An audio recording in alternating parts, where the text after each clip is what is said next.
बहरहाल अगली खबर की ओर मैं आगे बढ़ रहा हूं। अगली खबर यह है कि मॉस्को के डूबने की पहली तस्वीर आई सामने। इस वक्त की बड़ी खबर मैं आपको दिखाने जा रहा हूं, यह सीधे बड़ी खबर आपको दिखाने जा रहा हूं।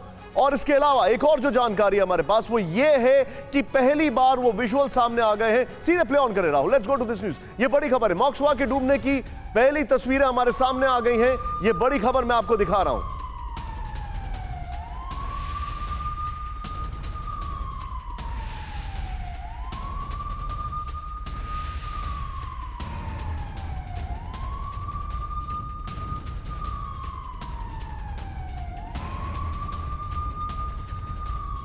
के डूबने की पहली तस्वीर सामने आई है। इसके बगल में प्लीज विजुअल्स दिखाएं। यहां पर हमारे पास इसके वीडियोस भी हैं, वो प्ले ऑन करें। ये देखें, मॉस्को पर 2 मिसाइलों के हमले की इंटरनेशनल मीडिया के हवाले से तस्वीरें आई हैं। ये देखें आप, यूक्रेन की नेपच्यून मिसाइल ने रूसी वॉरशिप मॉस्को को बर्बाद कर दिया था।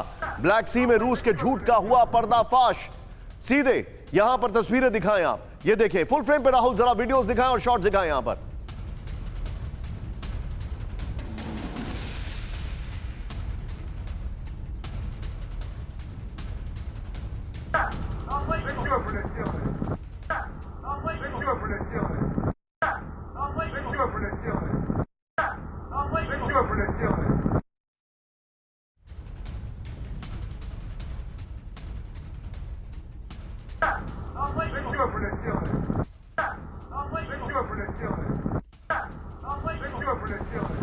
बड़ी खबर मैं आपको दिखा रहा हूं। ये आखिरी तस्वीरें हम आपको दिखा रहे हैं, मॉस्को के डूबने की तस्वीर मैं आपको दिखा रहा हूं। यानी कि जो एविडेंसेस थे वो सामने आ चुके हैं।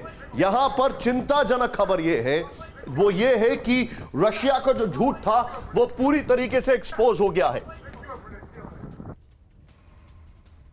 आइए अब आपको दिखाते हैं किस तरीके से हालात यहां पर चेंज हुए हैं। मॉस्को की अंतिम तस्वीर हमारे सामने आ गई है, जरा ध्यान से देखें आप।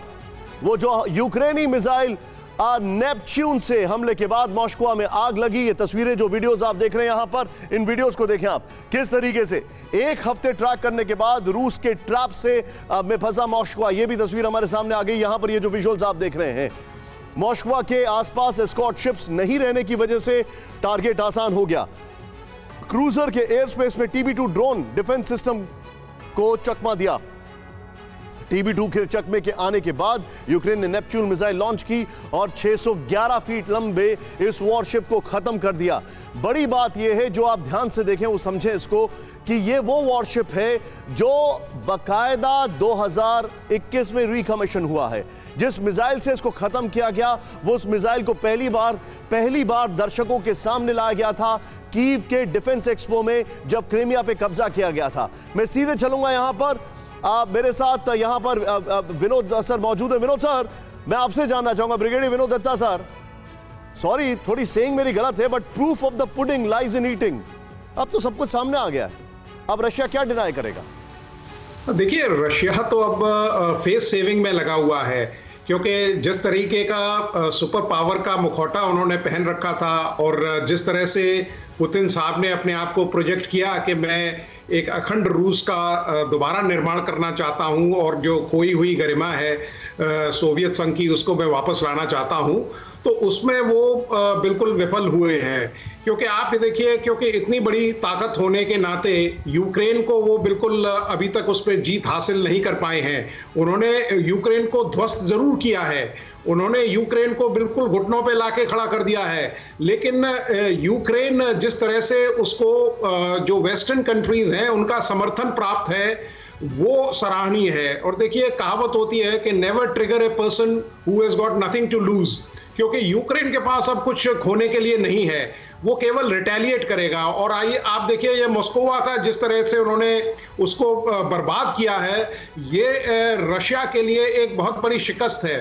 दूसरी चीज देखिए, रशियन आर्मी के 3 मेजर जनरल रैंक के ऑफिसर्स अगर कैजुअल्टी हो जाते हैं किसी ऑपरेशन में, और जहां कोई ट्रुप एंगेजमेंट उस लेवल का नहीं हुआ है, तो ये भी एक सेना के लिए एक बड़ा ही लो मोरल फैक्टर होता है।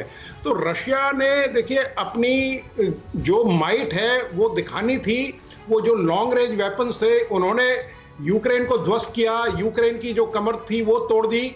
हाँ, इसमें अमेरिका का दोष ये है कि वो एक कहावत है ना कि बहुत देर कर दी मेहरबान आते आते, क्योंकि अमेरिका ने उसको केवल उसको शाबाशी दी, यूक्रेन को साथ नहीं दिया।